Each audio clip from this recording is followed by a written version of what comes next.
Info 243 au cœur de l'actualité. Merci de suivre Info 243. J'espère que vous allez bien de partout dans le monde entier. Merci surtout la confiance et fidélité. Toujours courage. Je ne suis pas seule sur ce plateau.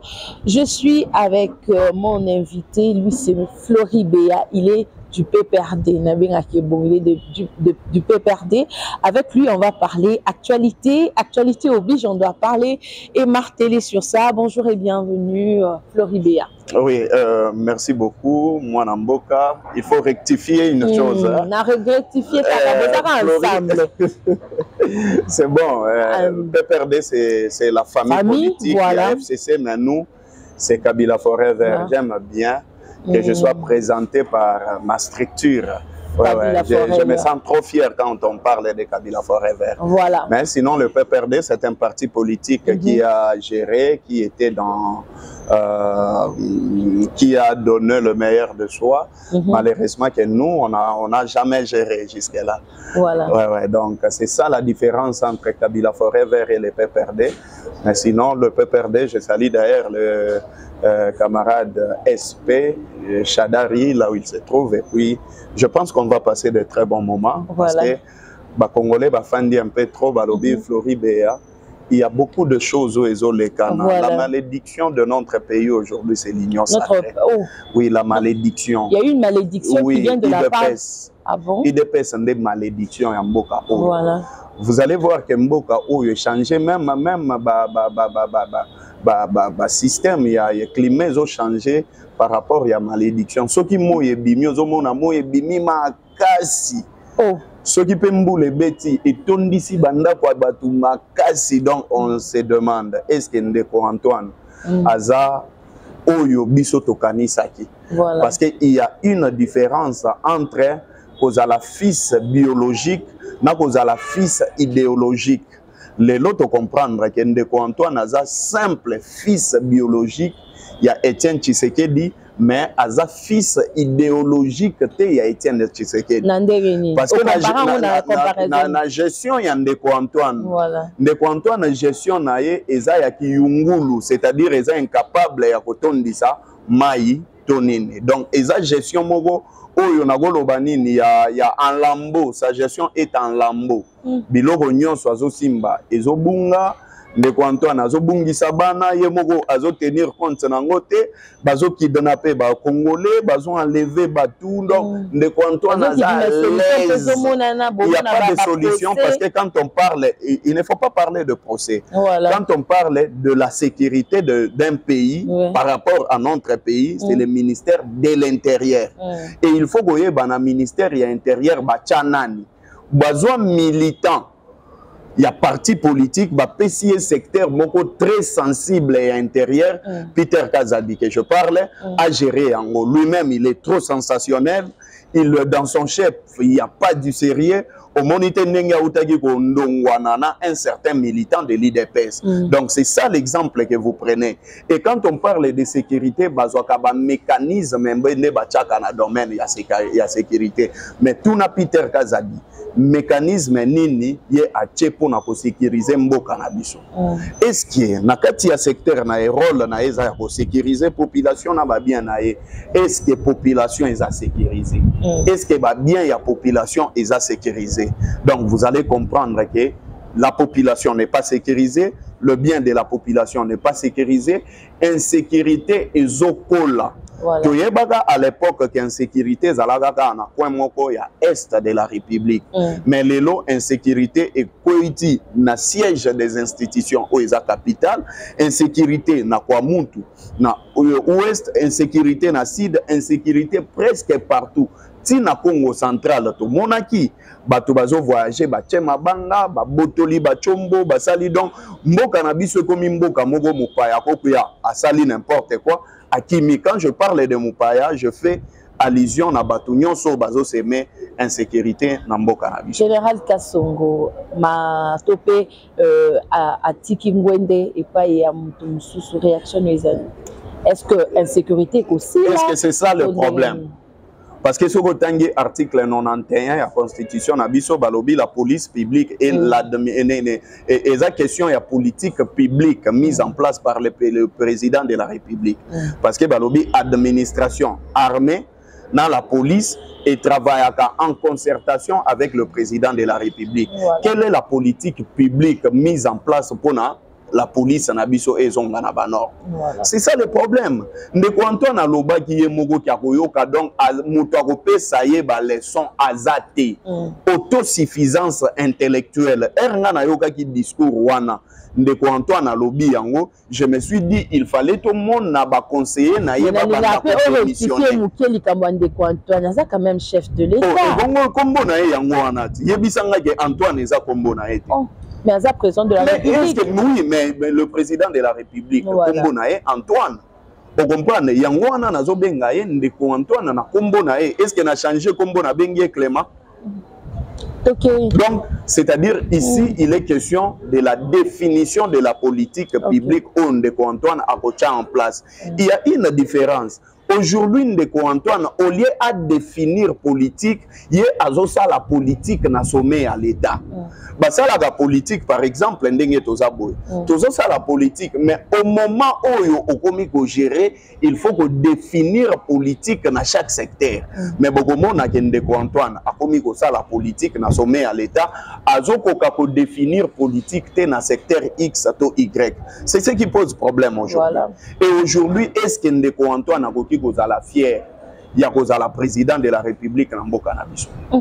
Merci beaucoup Floribéa. On continue toujours notre émission. Matanga ya Chéribin Okende. Bosombi yango, mutu angani ensemble. Bokomi kolela, bolakisa bolingo, obozanango et pas ya Chéribin Okende. Pourquoi Bino FCC Bongaku Somba Biloko Bakasi? Eza, il n'est pas question ya Matanga ya Chéribin Bosombi yango. Chéribin Okende était qui? Chéribin Okende était un officiel de notre pays, député national, c'est-à-dire abandaki ko représenter ngai na yo na kati ya Assemblée nationale. C'est ce qu'il faut dire. Et si notre représentant est tué comme un chien, assassiné comme un animal, bolingi ke biso to fanda kimia. Maintenant tout na question moko. Voilà. Na assassinat ya Chéribin Okende, qui est un ministre honoraire. Moi je me dis loyauté na ye pembeni ya Moïse Katumbi, ça lui a créé des problèmes. Parce que Chéribin Okende a prêché que na kati ya parti politique ba kendaka pona ba poste te. C'est quand même un monsieur qu'il faut beaucoup féliciter. Atiki ministère Oyo, Atiki na impact ça li Trans Academia. Et ça parmi bilan na ministère wana na tamoké. Mais ici je me pose la question ya koyeba. Chéribin Okende assassiné, mécanisme nini o ba tchepo ba protéger ba députés nationaux actuellement. Deuxième élément, pourquoi est-ce que Mbosso Oyaza président et Assemblée nationale depuis Chéribin Okende a Koufi, tout le monde annonce mon côté officiel de la part de l'Assemblée nationale. Oh, déjà l'information. Mbosso a commis. Il a écrit quand?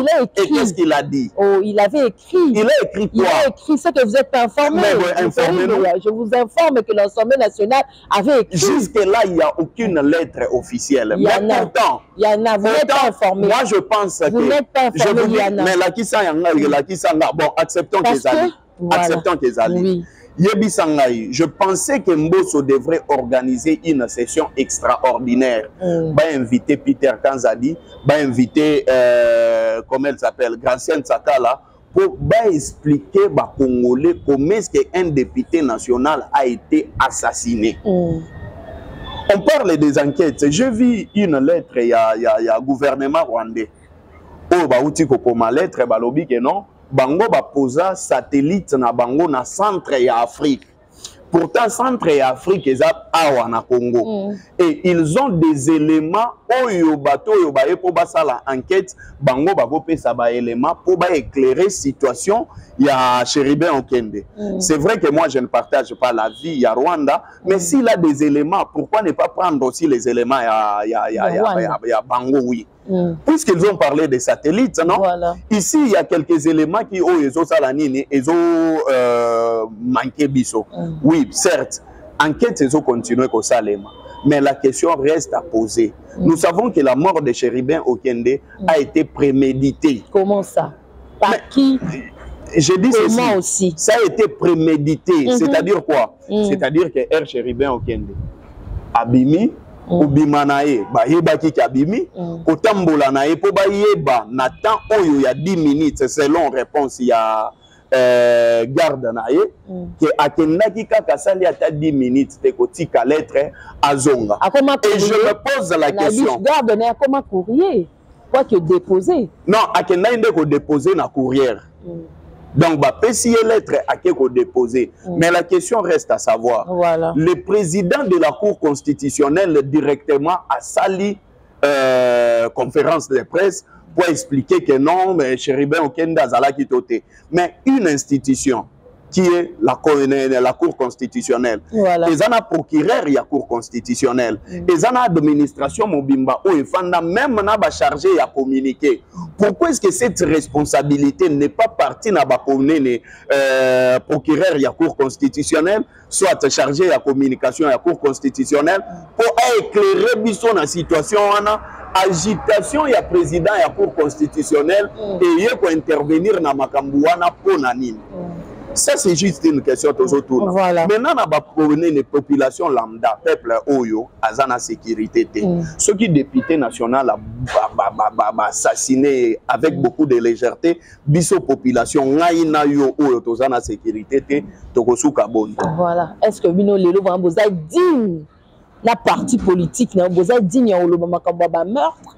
Parce que vous allez qui accusé na ba meurtre ébélé likambo chebea ba Rossi Mukendi ba Thérèse Kapangala est-ce que vous êtes aujourd'hui digne de parler de Yamarama assassinat? Je sais qu'il y a beaucoup de gens bakate expérience professionnelle et la qui s'appelle. Non, attendez, je vous dis non. Voilà.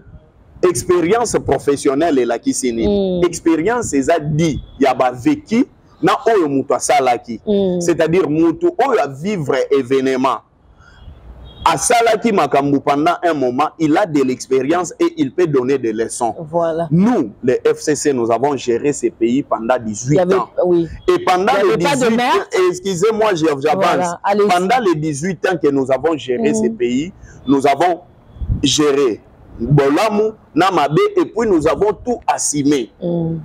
Il faut aussi souligner que Joseph Kabila a tout assumé. Mais, nako gérer toyebi que place yo mabe zalaka. Toyebi que place yo bolamu esalemaka. Toyebi que na secteur boye to salaki malamu, secteur boye nous avons échoué. Et Ndeko Antoine à peine azoya 4 ans, nous on peut lui dire que pendant les 18 ans, talaba erreur esalemaka à l'époque boye zalaka boye. Erreur à l'époque boye zalaki boye. Nengozo kende boye ozo kende malamu, nengozo kende boye ozo kende mabe. C'est-à-dire que s'il s'agirait ya mutu oyo azope sa leçon et zande bisonde tokope sa leçon. Parce que nous connaissons le Congo. Nous connaissons la situation, nous connaissons la nation, nous connaissons l'État. Nous connaissons le bien et le mal au Ezalaganambo Canabiso. Même quand on parle des dialogues, à notre époque, il y a eu des dialogues au Elandanaka. Et nous connaissons l'importance, il y a que ça, la dialogue, na mabe ya dialogue au Ebalukaka. Nous connaissons. Voilà. Donc c'est bisonde, il faut toper sa leçon. Voilà. Qui est celui qui ne peut pas donner des leçons. On parle des gestion non, donc c'est-à-dire que ceux qui gestion na biso ezalaki na ba meurtre bango pe fo ba na gestion na bango ba meurtre ezala. Changement siko o bango baloba ki eza wapi. Parce que ces gens ont traité Joseph Kabila de l'incarnation de mal. Joseph Kabila rwandais. Joseph Kabila Moutouaboma aussi. Joseph Kabila Boma Thérèse Kapanga. Joseph Kabila Boma. Donc, Batounion so oyo baloba que Joseph Kabila Aboma. Joseph Kabila les cannes à télévision a contredire toi accepter. Aloba que le président de la République assume. C'est que Ndeko Antoine a assumé responsabilité à Yves Punga. Aloba que Yé Moutouaboma ambassadeur italien. Aloba que Yé Moutouabomi Chérubin alobaki ye mutu abomi après ça ordre babeta ba jeune mwana wana ya 12 ans na marche comme ça tout le monde a fait que c'est un président qui s'assume. Est-ce que vous connaissez la loi sur la protection de l'enfant? Balobaka yango mwana de 0 à 14 ans jusqu'à 18 ans ba acte nyon soit ça la keza ba acte moko inconsciente. C'est-à-dire moi na wana zalaki inconscient ya banda e poser ba acte wana. Voilà. Mais la police qui lui est à saisir yé na maboko, il devrait le maîtriser puisque cet enfant n'avait pas d'armes, azalaki na lichetité, azalaki ne calme, pourquoi est-ce que ba maîtriser qui était ba tché na kati ya prison. Mais chef de l'État renda qui visite après visite na yé. Qu'est-ce qui s'est passé? Aujourd'hui, vous pouvez aller chercher la famille à moi na botu na bango soki ba mwana na bango ba tchaki na ba condition o esengeli. Ça c'est juste la question. Bango ba boya ki ba mona Moïse Katumbi, ba mona Martin Fayulu, ba mona Matata Ponyo, ba mona Delice Sanga, ba kende ko rendre ba victime wana visite. Yango ndeko Antoine akendaki rapidement avec l'objectif ya ko finga ba Congolais. Et Ralobi, les voyous ont été maîtrisés. Bon, puisqu'on parle des enquêtes, dans le dossier Kaka Chéribé, les enquêtes, c'est qu'on salema facilement. Il y a les bossos, il faut interpeller le ministre ou Ali Abisombongo Yara. Ayebisaka Bisobo et ministre Wana. Que ceux qui ba yibi au téléphone, oye na ministère qui basa. Bakoki ko retrouver téléphone na yo bako landela alignement côté téléphone etambolaki. Voilà. Maintenant que Chéribé Okende a été assassiné, n'est-ce pas que numéro ya RAM na ye bazanango bakoki ko landela te à partir ya numéro ya RAM oyo baliela biso mbongo ya RAM baye ba que Chéribé Okende bakenda kine wapi bakoma kine wapi tout ça et comment qui ndenge nini. Nous avons déjà un monsieur qu'on peut interpeller pour baye bisabiso. C'est qui basa? Et le deuxième cas, la police scientifique. Mais, basali répartition ya budget, bapesi 2% pour la recherche scientifique. Tozana la police scientifique, est-ce que tozana un système ya ba empreinte? Ya onga na kamo na moyi batu basimbi ba moto, basimbi na mutuka wana. L'empreinte ba tunsu etikali. Justement, il fallait normalement bazwa ba empreinte, bazwa nini couverture nyonso ya mutuka na ye, c'est-à-dire place afandaki, chemise na ye, la ceinture de sécurité na ye, volant, ce qui mutu mususu asimbaki à partir ya ba empreinte wana bakosala nini bako localiser moto. Parce que to kende ko batu bakenda ko s'enrôler tutika ka ba empreinte na biso wana. Est-ce que je ne dis pas qu'ils ne font pas parce que bazana étape ya enquête, mais basala yango po makambo ezala éclairé. Deuxième cas, analysons sur le fait que Moutou, Liwa, ezalaki assassinat, ezalaki subitement et yakibongo. Tu viens avec ton véhicule. Beti Masasi, Moutou kezui choc te à ta balle mon côté. Deuxième cas, ceinture de sécurité naye. Ezui à ta choc nene makila isopanité. Okomona ke makila o ezui na ceinture de sécurité zakanine. Mais ceux qui bazui ba balle oyo ba bomela ki Chéribé Okende. N'est-ce pas qu'on va découvrir que balle oyo wuti na munene tout ça boy. Et nyonso wana pour continuer ou chiter. Rapport y enquête ya Delphin Kaimbi et Soukawapi. Rapport y enquête ya Gigi Yani et Soukawapi. Rapport y enquête ya nani ambassadeur italien et Soukawapi. Rapport ya Vinini comment il s'appelle? Batunion Soana que j'ai cité pour ne citer que le nombre de gens que je viens d'énumérer tout à l'heure. Basukana banquette wana wapi. Et il faut balande la batunion soya UDPS oyo bazolo bake Moïse Katumbi muto abomiye. Banane balobi. Joël Kitenge. Balande la bango. Parce qu'il s'agit d'étape et enquête. Muto ezolo bake c'est Moïse Katumbi oyo abomiye. Balande la ye apé sa ba élément zanango sur le fait il y a meurtre oyo salemi. Mais vous aussi, vous avez quitté l'UDPS. Non, en fait, nous faisons allusion. Voilà. Nous faisons allusion et attendez, nous faisons allusion. Il y a un tweet où Antoine Abandai Gosala à l'époque où il y a en opposition. Je prends l'exemple de Luc Koulou. Je prends l'exemple chez Béa, je prends l'exemple ya aussi Mukendi. Ndeko Antoine aloba yango simplement aloba yango que jusque là victime eza celle pouvoir ya Joseph Kabila. Biso pe tozongi se lié makambo alobaka. Jusque là meurtre o esalemi eza régime ya Ndeko Antoine pe assimé yango. Mais le problème c'est que le pays est en train maintenant de rétro pédaler. Au lieu d'avancer to komi kozonga sima. Pourquoi? La communauté internationale vient de se prononcer sur la meurtre Yanani, il y a Chéribin Okende. La Belgique s'est prononcée, la France s'est prononcée. Nous risquons d'avoir des sanctions. Et ceux qui me disent que comme il y a des sanctions, il y a des avocats belges. Il y a saisir le cours pénal il y a Belgique pour un dossier à Salomon Escadela. Parce que normalement, Salomon Escadela, juge naturel, n'a pas été jusque-là. Salomon Escadela, selon le rapport, il y a un avocat. Pendant les 45 jours où il est déjà, Salomon Escadela, ça veut dire que le dossier est vide. Et comme le dossier est vide, il faut que Salomon Escadela quitter. Moi, si Naya Outi Gobota, Balobi que Salomon Escadela, il faut qu'il le rendre, moi, si Naya visite. Mais vous saisissez, vous retenez de gens injustement, sans raison. Bokangi Kakamutu, parce que Oza, président de la République, mais Alobaki, Zelana Ebiso Eloko Aliboso, Ndeko Antoine à Londres, Alobanini.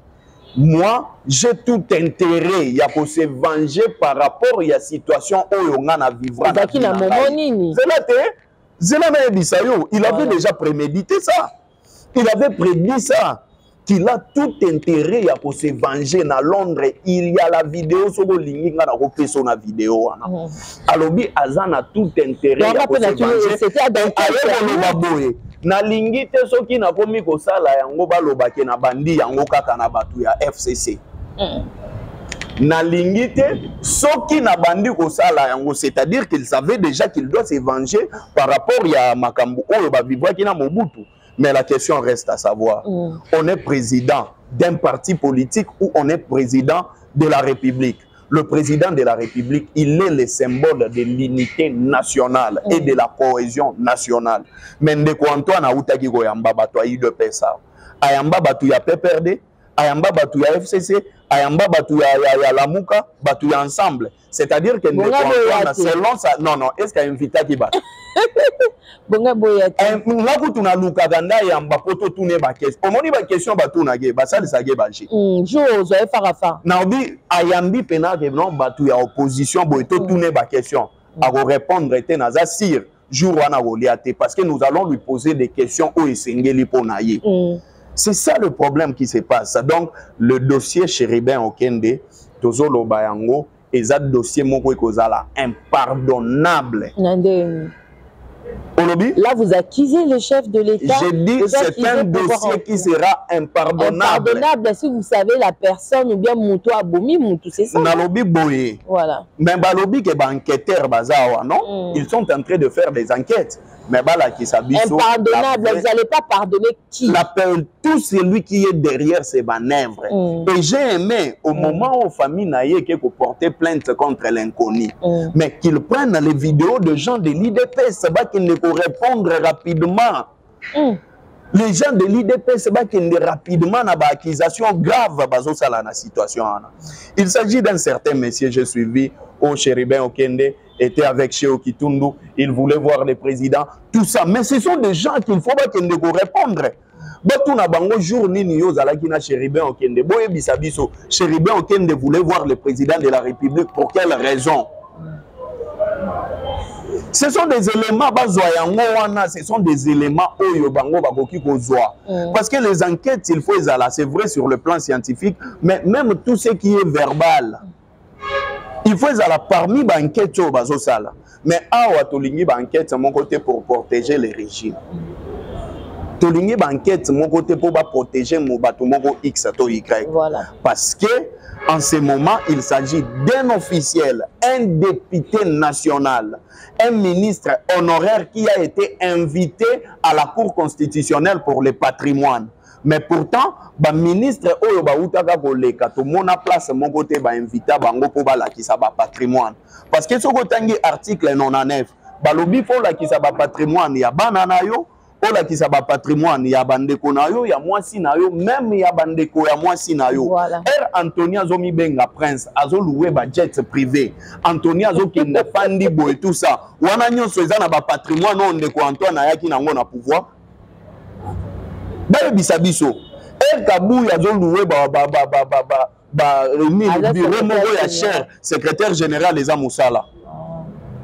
Comment est Kabouya? Yebisanga, secrétaire général les Amoussala. CG. Oui, CG, les Amoussala. Et bon, Amoussala, depuis quand politique est comme Amoussala? Bafout à Gaekuna, a rola qui sa contrat à travail où il y a Sala na quoi à la secrétaire générale. Parce que quand on parle de travail, il y a. Donc, Kabouya, Nenga Zawana Soitoke Goluke na CNSS, a enregistré na CNSS au Bakata Rapembo. Ceux qui parlent longuement, on a besoin des comptes finaux alors. Ou bien on aime Baebi Kabouya comme secrétaire général qui est payé. Quoi les a manœuvre? Et Teni Longondo Bima Kiawa, lui qui a été reproché à détournement. Est-ce que Bakenda qui va inviter qui est pour notre patrimoine en Ayala qui ça? On trompe qui? On trompe qui? Voilà. Merci. Donc, Biso Congolais, on n'est pas des dupes. Voilà. Nous connaissons comment les systèmes de M. Antoine fonctionnent. Voilà. Merci beaucoup. On parle élection. Est-ce que élection, vous allez bel et bien? Parce que tout le monde dans les réseaux sociaux, fiche déjà, il y a candidat et tout. Est-ce que élection, vous allez est-ce que élection, vous allez Ndekoka Dima, Azana Pongi, Bomekagola Moussaï. Kadimazo lota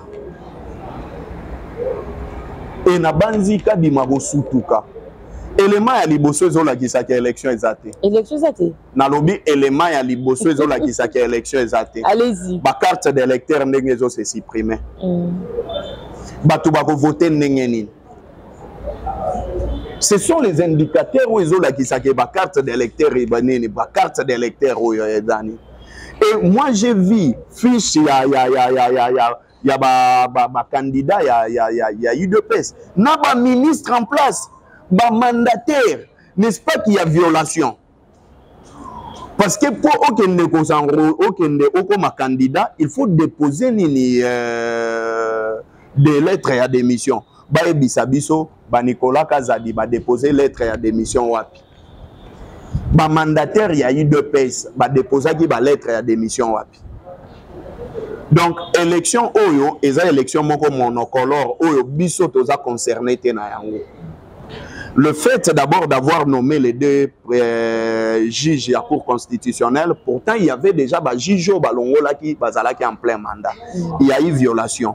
Cour constitutionnelle les a partielle. Tolingi Cour constitutionnelle les a impartielle parce que c'est la Cour constitutionnelle où il y a un résultat définitif. Reconfiguration, il y a CENI. On ne peut pas prendre toujours le membre, il y a même région. Bacha Bango, c'est comme si nous sommes dans la République des Cap. Troisième élément, on parle ici de l'audit du fichier électoral. Par exemple, audit du fichier électoral, il fallait normalement, et ça les mana structure moko sérieuse. Structure moko oyo, et qu'on a la crédible na ba partie prenante nyonso. Mais fichier électoral et salemi na ba camarade ya Ndeko Antoine. Ndeko Antoine ye moko atindi kombo ya camarade na ye oyo azalaga na Belgique yaka, oyo azalaga na Afrique du Sud yaka. Akangisi bango nombre ya 10 ou bien 5 alobino bokende ba auditer fichier électoral. Ici ce n'est pas le problème ya batu ya libanda ya mboka, le problème c'est l'audit ya fichier électoral. Ba camarade ya Ndeko Antoine nde ba auditer fichier électoral wana. Yo za journaliste d'investigation, est-ce que yebi kombo ya structure oyo? Alors En quoi ma ponami o eza sérieux? En quoi yo moni ma ponami o eza sérieux? Bino seke bino nde bolinga élection ça la matin. Non, en fait biso to bolinga élection et ça les. Bolinga glissement. C'est là te glissement to ko sala ngo nanani parce que ba congolais so écoute betili solo ke nani ndeko Antoine akozwa deuxième mandat ou bien glissement ko sala ma bazokoma ko silika. Yango soki ndeko Antoine a organisé ma ponami na délai constitutionnel te pouvoir ekokoma na balabala akokoma président illégitime et soki akomi président illégitime même yo okoki ko récupérer pouvoir okomi président même nga même Merle Vuvu même Moutounioso, c'est-à-dire que nous aurons un président illégitime si les élections ne s'organisent pas dans les délais constitutionnels. Voilà. C'est ça le problème. Donc il a tout intérêt d'organiser les élections. Pas seulement organiser les élections, mais organiser les bonnes élections qui ne va pas créer le chaos dans Kati ya mboka na biso. Voilà. Donc, merci beaucoup Floribéa. On est arrivé à la fin de notre émission. On peut parler rapidement de la francophonie. Ouais. Est-ce que Ezali important d'amener tout cela en francophonie? Est-ce que c'est important? Mais tout ça quand même dans stade de martyrs, na moni batu balati ba polo kabuya ba okomba. Oh. Balati ba polo kabuya te zo non non, eza polo kabuya. Eza polo kabuya. Ende bango wana. Alati polo kabuya zo komba. Donc kabuya tindi batu ba komba wana stade de martyrs. Alati polo ba komi francophonie. Non non, kabuya elongi ya kabuya yango. Mais ici maintenant to lobela francophonie. Kabuya te. Donc je pense que eza deuxième fois francophonie ça les manamboka na biso. Sur le plan forme, c'est bien. Mais tokota siko on a fond. Francophonie, il faut qu'on secteur par secteur. Sur le plan politique, on va dire beaucoup de choses. Mais nazui secteur moko. La francophonie est pour permettre d'abord que mboka na biso bato ba visiter yango ebele. Ça va bénéficier sur le plan touristique. Mais bato oyo bazoya nazo loba yango bien. Bato oyo bazoya po baye kola baye ba Kinshasa batambola na ba coin nyonso ya Kinshasa. Problème ya liboso bakotambola na banzela nini. Bayaka na projet ya Kinshasa 0 trou. Tokoma nango wapi toza na 2 ans. Banzela nyonso komi presque impraticable. Deuxième cas soki muto outi par exemple na pays X to Y aye alobi naza na posa na yo gagali solo ya maboke. Il faut bo memanga na kinkole na kende kolia liboke. Est-ce que basilisi makambu ya ba kidnapping? C'est ça la peur. On comprend. C'est-à-dire que ce qui va mécanisme ya sécurité et répondre nous tous hasarder l'enlèvement, parce que biso moko na peuple congolais tout le monde a enlèvement ils ont ça les au jour les jours. Mais est-ce que ba mécanisme ya ko protéger batu nyonso ba paya nyonso ko vanter mambala mpona mboka na ndeko Antoine ye moko vanter magambo ya mabe na mboka na biso mboka se kufaka. Donc batu nyonso bazoya ba yebi ke tozo kende na cimetière parce que ye moko aloba ke mboka kufaka. Donc Congo oyo tokoloba sunde ko Antoine eza na cimetière. Troisième cas pour évoluer. Baki toza na insécurité ya mobondo na maluku.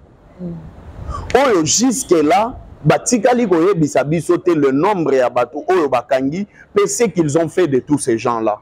Est-ce que batu oyo bazoya ils seront vraiment bien sécurisés? Parce que mon souhait et le souhait de tout le monde est que batu nyonso bazala bien sécurisé. Sur le troisième plan, eza réputation ya mboka na biso. Ça, je viens sur le plan diplomatique. Que il y aura des pays étrangers qui vont venir. Mais quelle est la réputation de notre pays actuellement? Est-ce que mboka na biso eza bien réputé? Si le pays est très mal réputé, quel est le rapport que les gens vont venir bakokende nango? Nazu exemple ka moko. Ba Marocain air bayaki ko beta bale awa. Ko beta bale ba beta ki ko zonga na bango ba téléphone na bango na nzela ya changu ba botola ka yango. Maintenant ba oyo bazoya awa ba ko subir ba même sorte que ba Marocain wana. Voilà. C'est ça aussi ce qu'il faut dire. Nous voulons que batuana ba monake ba ye na mboka ba komi malamu ba développer malamu ba sali makambu ya malamu. mboka na biso pe kende na réputation ya malamu. Parce que lelo réputation ya mboka na biso eza vraiment ya kobeba depuis avènement ya ndeko Antoine. Voilà. Ouais. Merci beaucoup Floribéa. Nous sommes arrivés à la fin. Un mot par rapport à cette journée. Donc en fait moi ya souk ezaka kake ba congolais nyonso photo sangana na article 64 na premier alinéa nango. Il faut vraiment tozala ozage na appel nyonso evoya. Il faut congolais nyonso amona ndenge vie comme cher dollar ezomata lokola mai ya inondation na banda ko ezalaka pembeni ya kalamu. Donc biloko ya kosomba fiche ya structure de prix non respecté lelo awa prix mususu koto prix mususu ba congolais ba ya na appel oyo ya opposition ya ba manifestation ko salema to sala de toutes les façons pour to bengana ndeko Antoine oyo a respecter constitution te ndeko Antoine oyo apesi congolais et loko moko te. Donc je demande à tous les congolais d'être aux aguets et il faut qu'on conjuguer régime oyo on a passé. Voilà, merci beaucoup Floribéa. C'est moi qui vous remercie. Merci madame. aussi Nabaïno Sobazaki branché Kolanda. Ils sont en direct de Info 243.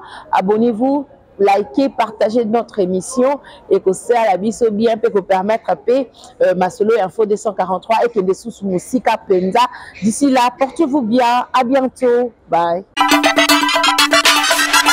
Info 243 au cœur de l'actualité.